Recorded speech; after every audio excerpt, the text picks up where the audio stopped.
1 Reis, capítulo 19. Vamos ler a partir do versículo 1. 1 Reis 19, a partir do versículo 1, diz assim: Acabe fez saber a Jezabel tudo quanto Elias tinha feito, como matar a todos os profetas à espada.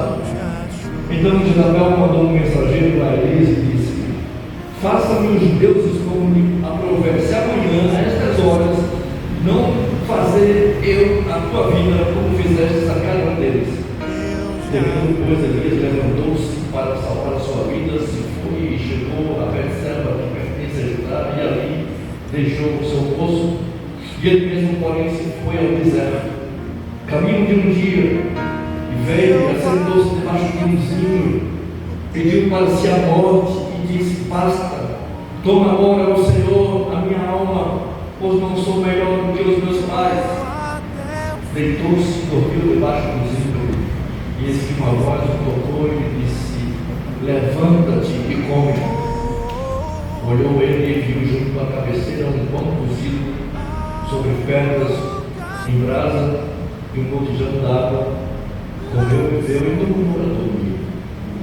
Voltou segunda vez o anjo do Senhor e tocou-lhe e disse: Levanta-te, come, porque o caminho será sobre modo longo.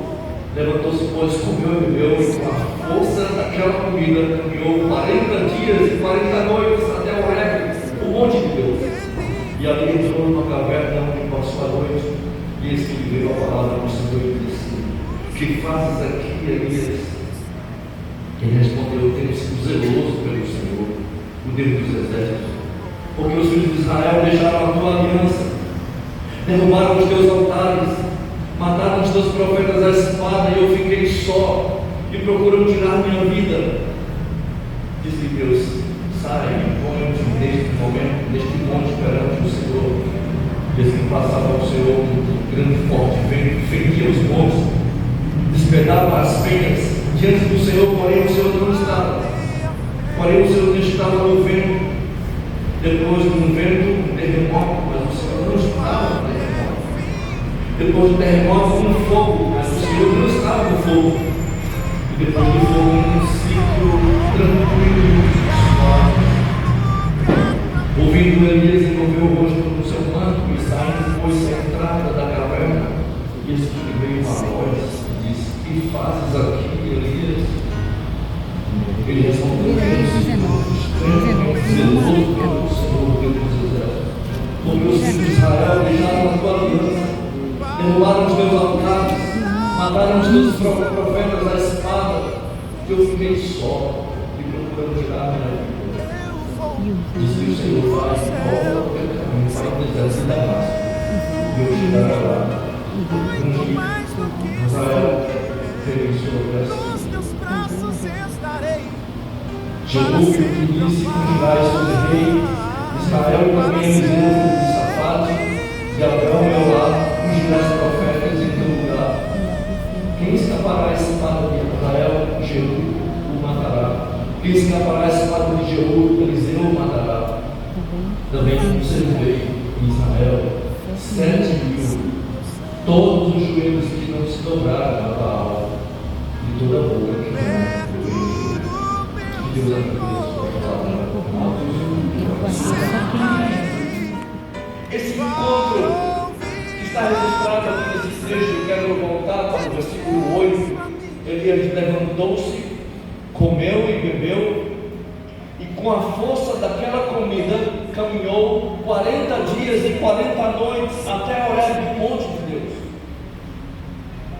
Então, que comida teria sido aquela que fez com que Elias recobrasse sua força?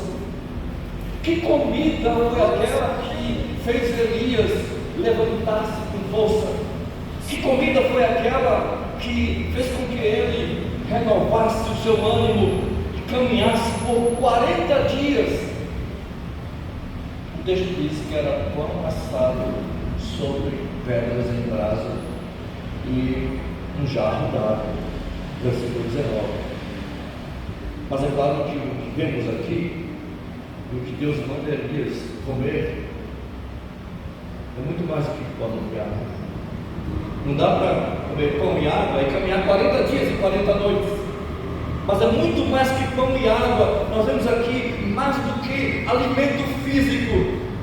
Elias teve um encontro com Deus que fez com que ele renovasse suas forças. As suas forças foram renovadas.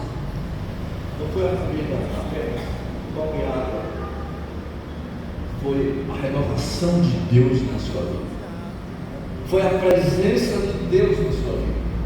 Eu quero rememorar com vocês algo muito parecido que aconteceu com outros homens de Deus, quando passaram muitos dias sem comer. Moisés, por exemplo.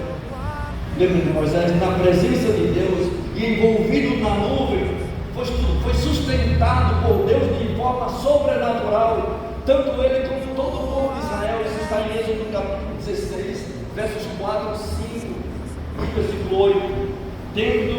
Então disse o Senhor a Moisés: eis que vos farei chover pão do céu, e o povo sairá e colherá diariamente a porção para cada dia, e acontecerá no sexto dia que prepararão e colherão o que comerem em dobro do que colheram no dia anterior.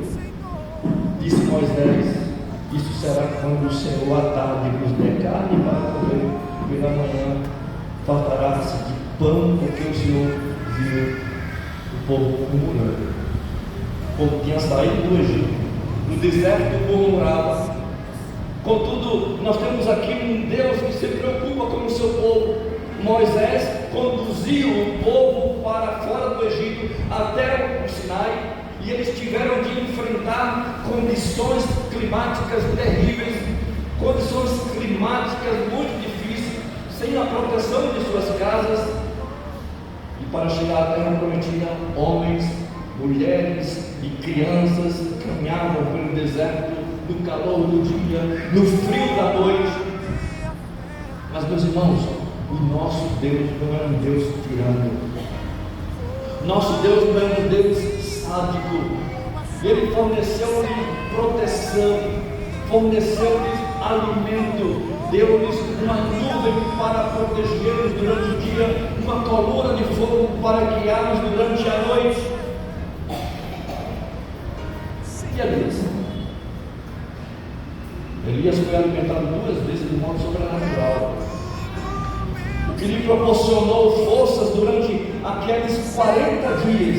Em 1 Reis 17, no capítulo 12, capítulo anterior, verso 3 a 6, o Senhor disse: retira-te daqui e vai para o Oriente, esconde-te junto ao ribeiro de Querite, que está diante de Jordão, e há de ser que beberás do ribeiro, e eu tenho ordenado aos povos que ali te sustentem. Foi, pois, e fez conforme a palavra do Senhor, porque o habitou junto ao ribeiro de Querite, que está diante do Jordão. E os povos traziam-lhe pão e carne pela manhã, também pão e carne à noite, e ele bebia a água do ribeiro. Lembra do nosso Senhor Jesus Cristo? Foi levado pelo Espírito ao deserto e não sentiu fome nem sede aqueles 40 dias, sendo alimentado pelo Deus eterno. 40 dias e 40 noites. E quando teve fome, que é natural, foi tentado por Satanás.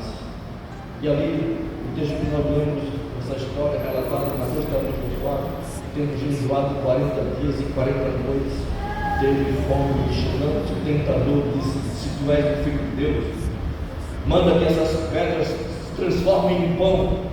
Ele, porém, respondeu: está escrito, nem só de pão viverá o homem, mas de toda a palavra que sai da sua boca. Esse é o pão do céu, é o sustento que nós devemos ter todos os dias em nossas vidas. E naquele contexto de Elias, texto que nós lemos, o profeta havia conquistado sua maior e mais importante vitória: a derrota dos 450 50 profetas de Baal. E ali naquele Monte Carmelo, Deus fez coisas extraordinárias, todos nós conhecemos a história. E ele experimentou uma visão de Deus, experimentou uma visitação incrível, extraordinária de Deus por meio do fogo, que os profetas de Baal não conseguiram. E ele orou, e o fogo veio no altar, e aquele momento ali foi extraordinário. Então, depois daquele dia, ele foi ameaçado de morte. Por essa ameaça de morte da rainha Jezabel, ele foge com medo. Aí tivemos crise, meus irmãos. Em certo momento da nossa vida, nós achamos que estamos sempre tendo vitórias, achamos que estamos tendo capacidade, dons, achamos que tudo vai bem. E de repente vem uma crise, só por conta de uma palavra. Depois de destruir 450 profetas, a palavra de uma mulher, então fez com que Elias ficasse perturbado a sua alma, e diante de tal ameaça ele teve medo. Diante de tal ameaça ele foge. Mas meus irmãos, o que fez Elias fugir, o que fez Elias desejar morrer, mesmo depois de ter visto Deus responder a sua oração com fogo do céu? Poder e milagres não são tudo ou o principal da vida cristã. Poder e milagre não é tudo na vida do cristão. Porque, meus irmãos, foi no exílio, na caverna, naquele momento de grande dor, Elias passou. Ali ele viu a revelação de Deus. Ali ele viu a revelação de Deus, que responde com fogo, para a revelação do Pai, que responde com amor. Quando ele tinha experimentado a revelação de Deus com fogo, agora dentro da caverna, ele viu a revelação de Deus vindo ao encontro dele com amor. Um Deus que está preocupado com aquele homem, e ali ele, cometido por um desejo de morrer, ele orou ao Senhor, pedindo que a sua vida fosse retirada, e ali ele deitou e dormiu. Daquele sono, muitas vezes todos nós, meus irmãos, passamos por isso. Todos estamos sujeitos a esgotamento mental. Todos nós estamos sujeitos a dores emocionais. Todos nós estamos sujeitos um dia diante de tanta problemática, quer dizer, não tem mais jeito. O que eu vou fazer da minha vida agora?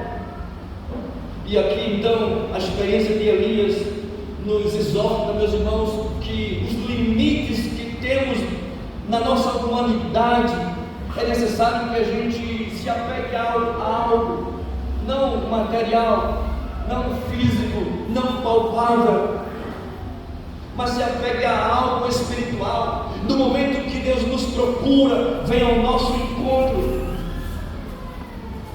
E Tiago nos lembra, meus irmãos, que Elias era um homem semelhante a nós. Isso está no Tiago capítulo 5, versículo 17. Elias era um homem sujeito às mesmas paixões que nós, e orando, pediu que não chovesse. Por 3 anos não choveu. Orou outra vez, e o céu derramou chuva sobre a terra e deu o seu fruto. Mas em dado momento, quando vem a crise, o que fazer? Nós vamos para a nossa caverna, para o nosso esconderijo, para o nosso encontro conosco mesmo, olhar para dentro e dizer: e agora o que fazer? Mas é nesse momento que Deus sempre vem ao nosso encontro. E ali ele deitou-se debaixo de uma árvore, um zimbro. Enquanto dormia debaixo de um zimbro, chega um anjo e o tocou. E nesse encontro que Elias recebe orientações claras no momento de maior crise da sua vida. Essa árvore tem um simbolismo espiritual poderoso, especialmente na história de Elias, em 1 Reis capítulo 19, texto que nós lemos. onde ele busca refúgio, onde ele busca um lugar tranquilo, no meio do desânimo. E aqui isso revela importantes lições para nossas vidas, meus irmãos. Isso revela que nós precisamos de alento, de conforto, de amparo, de cuidado.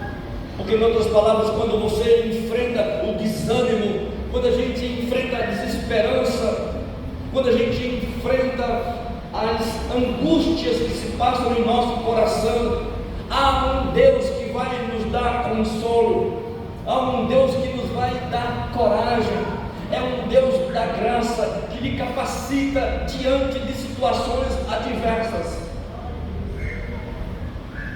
E era necessário então comer, beber, dormir, para refazer a sua caminhada. Eu quero dizer com esse texto aqui, estejamos atentos a toda a dimensão de instruções que o Senhor quer nos dar diante das lutas, porque Ele quer nos fortalecer. É necessário que a gente ouça. Imagine se Elias não desse ouvido, permanecesse dormindo e não quisesse se alimentar daquele pão, daquela água. O outro encontrou na caverna.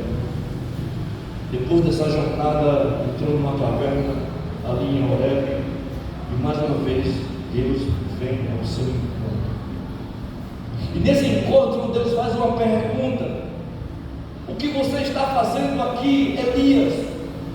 O que você está fazendo aqui? Capítulo 19, versículo 9. A pergunta de Deus a Elias ressoa em nossos corações ainda hoje, quando estamos em crise. O que nós estamos fazendo neste lugar? O que nós estamos fazendo nesse ambiente de dor, de angústia, de perplexidade? Deus sempre vai perguntar para você: o que você está fazendo lá? Aí não é o seu lugar. Mas a resposta dele também traz para a gente lições de perplexidade. Não foi só a pergunta que Deus fez a Elias: o que você está fazendo aí? Mas a resposta dele, ele disse: eu tenho sido zeloso, muito zeloso, e eu me consumo de ardente zelo. Eu me consumo de ardente zelo pelo Senhor Deus dos exércitos, porque os filhos de Israel deixaram a sua aliança. Os filhos de Israel derrubaram os teus altares, mataram os teus profetas à espada, e somente eu fiquei. Somente eu fiquei. Agora estou querendo tirar a minha vida. Se estamos passando por crise, e é natural que muitas vezes a gente passa por crise. Se estamos passando por crise, ouçamos a doce voz do Senhor. Porque a caverna não é o seu lugar. A caverna não é o nosso lugar. Embora muitas vezes a gente vai ter que transitar pelo vale da sombra da morte. Muitas vezes nós temos que lidar com caminhos que são altos e baixos, cheios de pedregulhos, caminhos incertos, caminhos que parece que não vai ter saída. Mas a caverna não é o seu lugar. O Senhor está dizendo: vem. Sim, a caverna do medo, a caverna do ressentimento, a caverna da desesperança, a caverna da insegurança, ou qualquer outra situação adversa, não é o seu lugar. O que você está fazendo aqui? O que você está fazendo aí, neste ambiente de dor?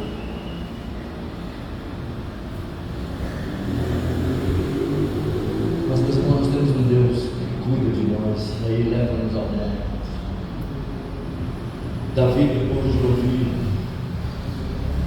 esses argumentos, ou Elias, depois de ouvir esses argumentos, Deus pede para que ele saia da caverna e ele fique diante do monte. Mais uma vez o Senhor se apresenta a Elias. E Deus vai se apresentar a Elias, e diz que o Senhor estava passando naquele momento. Versículo 11. E eis que o Senhor estava passando. Para animar Elias e fortalecer a sua fé, Deus visitou ali no Monte Horebe um sinal de revelação. Versos 11 e 12 de capítulo 19. Diz: sai para fora, põe-te neste monte perante o Senhor.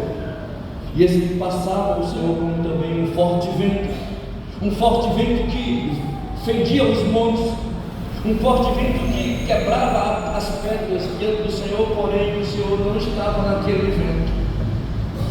Imagina, ventos assombrosos que vêm derretendo, como muitas vezes acontece hoje em São Paulo, aconteceu essa semana. Aqui muitas vezes acontece com queda de água, deslizamento de barreiras, mas o Senhor não estava naquela ventania. Depois do vento veio um terremoto, um grande terremoto. Também o Senhor não estava no terremoto. Depois do terremoto, o fogo, mas também o Senhor não estava no fogo. E depois do fogo, uma voz branda, uma voz delicada, uma voz suave. Essa visitação de Deus, meus irmãos, muitas vezes vai deixar a gente perplexo: onde é que Deus quer falar comigo? Será que é através do fogo? Será que é através do vento? Será que é através do vendaval, um terremoto? Mas o Senhor não estava querendo falar daquela forma, embora ele já tinha falado com Elias, com ações parecidas com essa. Pelo contrário, a revelação de Deus veio através de uma voz suave. A revelação de Deus veio através de uma voz delicada, mansa. E Elias pôde ver a obra de Deus avançar e prosseguir, não por força, como diz Zacarias, não por força nem por violência, mas pelo meu Espírito, diz o Senhor. De modo algum Deus abandonará o seu profeta, de modo algum Deus abandonará o seu povo fiel. Pelo seu Espírito Ele quer nos levar ao monte, pelo seu Espírito Ele quer nos levar à palavra, porque Ele vai trazer redenção e justiça e salvação eterna ao seu povo. Porque o Senhor não estava no vento forte, não estava no terremoto, nem no fogo, mas numa voz tranquila. É necessário que a gente tenha discernimento. É necessário que a gente tenha sabedoria, que a gente ouça a voz de Deus, porque Ele tem muitas maneiras de nos falar, mas hoje Ele fala-nos pela sua palavra. E ali Elias ouviu novamente a voz do Senhor, e a pergunta de novo: o que está fazendo aqui, Elias? O que você está fazendo aqui? Sabe o que significa, meus irmãos? Que muitas vezes nós precisamos sair da agitação do dia a dia, do alvoroço, da inquietação, que são provocadas não externamente, porque se a gente estiver em paz, o mundo pode desabar. Sempre eu quero me referir à minha mãe, Dona Zezita, uma mulher que não devia estar desabando. Ela estava aos pés do Senhor sempre, ouvindo a voz de Deus sempre. Nos deixou um legado de vida para os novos filhos. Eu sou o mais velho. Uma vida onde todos nós somos criados aos pés do Senhor. Vivemos dias de grandes milagres acontecendo, porque havia calma, perseverança, paciência no seu coração, ouvindo a voz de Deus. É necessário que a gente saia. Muitas vezes nós precisamos sair da agitação, do alvoroço, da inquietação, que não é externa, mas muitas vezes da inquietação do nosso coração. Porque às vezes a gente, para fugir da inquietação da alma, a gente procura um lugar tranquilo, onde só os pássaros estão cantando.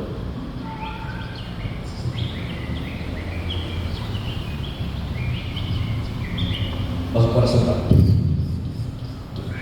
Não adianta fugir. Mas você pode estar em paz em qualquer situação adversa da vida, porque o Senhor está conosco no vento suave. Para concluir a mensagem desta noite, meus irmãos, o Senhor está nos dando uma missão. Essa palavra é especificamente para nós, Igreja Batista das Cantigas. O Senhor está nos dando uma missão e uma promessa. Recebam esta missão e esta promessa. Qual é a missão? Elias fala sobre os seus medos que ameaçam. Elias fala sobre os seus medos que traz turbulência no seu coração. Mas a voz do Senhor para ele é um renovo. A voz do Senhor para ele é o renovo de uma missão. Receba a tarefa de ungir novos reis e um profeta que vai suceder o seu ministério. E Jesus faz tudo isso no texto que nós lemos. E Eliseu, alguém que vai substituí-lo. O que quer dizer com isso? Nossa missão, nossos dias, nosso ministério, nosso povo, esta igreja estão nas mãos do Senhor. Amém. Esta é a missão. Nós não podemos arredar o pé para trás. Nós não podemos retroagir. Nós precisamos avançar até que tenha alguém que faça a transição, até que tenha alguém que leve-nos de volta à experiência com Deus no nosso cotidiano. Mas também, além da missão, tem uma promessa. Para fechar esse encontro com Elias, Deus relembra que um dos seus temores, um dos seus medos, não tem fundamento. Um dos seus temores é infundado, porque Elias achava que estava sozinho, que todos haviam abandonado ele. Ele diz assim: eu estou só, abandonaram-me, eu agora estou sozinho. O Senhor então faz saber que em Israel havia 7.000 joelhos que não se dobraram a Baal, 7.000 joelhos que não beijaram a boca de Baal, 7.000 joelhos que estavam preparados para servir ao Senhor. Aleluia! Nós não estamos sozinhos, haverá sempre alguém, um remanescente do Senhor, para nos levar ao encontro dEle. Haverá sempre alguém, porque quando nossas forças se esvaem, quando nossas forças estão se diluindo, parece como vai se acabando tudo, parece que não tem mais sentido. É necessário que sejamos levados a um encontro que renova nossas forças. Hoje é um convite então de Jesus para todos que estão aqui sobrecarregados, cansados, oprimidos, perturbados, aflitos. Jesus disse isso em Mateus 11:28: vinde a mim, todos vós que estáis cansados e sobrecarregados, e eu vos aliviarei. Tomai sobre vós o meu jugo e aprendei de mim, porque eu sou manso e humilde de coração, e encontrarei descanso para as vossas almas, porque meu jugo é suave e o meu fardo é leve. Então, sejamos renovados nele. Sejamos renovados nele. Vai voltar ao início. Que comida teria sido aquela que fez com que Elias recobrasse as suas forças e caminhasse por 40 dias e 40 noites? Era pão assado em brasas e água. Pão assado em brasas e água é suficiente. Mas é claro que o que vemos aqui não é mais do que essa principalmente de alimento físico, que a gente se deixa lá, alimento que a gente se fala, alimento que a gente compra com sacrifício, alimento que a gente trabalha mesmo. Eu já chorei. O salário vem embora na feira, e a gente esperar o outro mês para comprar novamente. Não é este alimento. Não é este alimento. Ali está o encontro com Deus. É o alimento. O encontro com Deus é o que nos dá forças, é o que renova as nossas vidas. Que comida temos para comer hoje? De que nós devemos nos fartar hoje? Jesus disse: eu sou o pão da vida. Aquele que vem a mim, aquele que crê em mim, nunca terá fome. Eu lembro de Davi no Salmo 37. Fui moço, hoje sou velho, mas nunca vi um justo desamparado, nem os seus filhos, a sua descendência, mendigar o pão. Eu digo isso de experiência própria.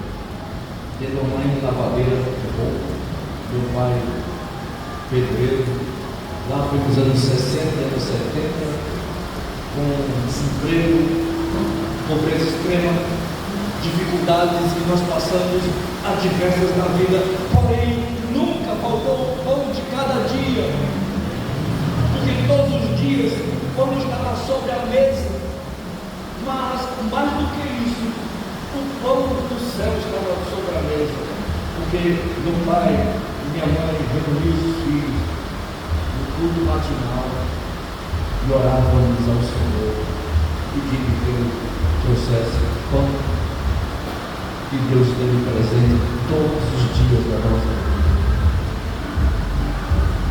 O que quer dizer com isso, meu irmão? Que Jesus é o alimento espiritual para a gente caminhar seguro, firme, inabalável, constante, sempre abundante. É o alimento que nós precisamos para erguidos, levantados, prosseguir. E como igreja do Senhor, nós não podemos, como disse há pouco, retroagir, voltar atrás. Há alimento, a mesa do Senhor é farta. Ele quer nos alimentar. Nesta noite, ao experimentarmos este pão e tomar este cálice,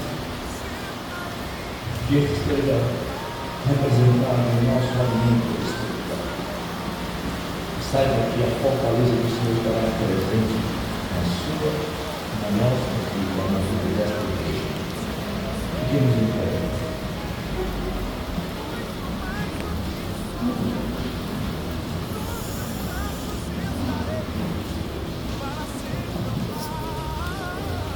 Senhor, nós queremos renovar as suas forças. Há momentos de tribulação, momentos de angústia, de dor, momento que a gente parece que vai desvanecer, momento que parece que tudo está perdido, que parece que não há saída. Nos escondemos dentro da nossa caverna espiritual e emocional, achando que a vida tem mais valor, achando que podemos ser viver, o Senhor vai perguntar, como está perguntando para nós hoje à noite: o que estás fazendo para mim? Come, bebe, caminha. O Senhor dá forças para prosseguir. Abençoa a tua amada igreja, Senhor. Dá-nos forças para prosseguir nesse momento angustiante. Mas que o Senhor está direcionando o teu povo. O novo virá, a bênção virá, porque o Senhor é fiel.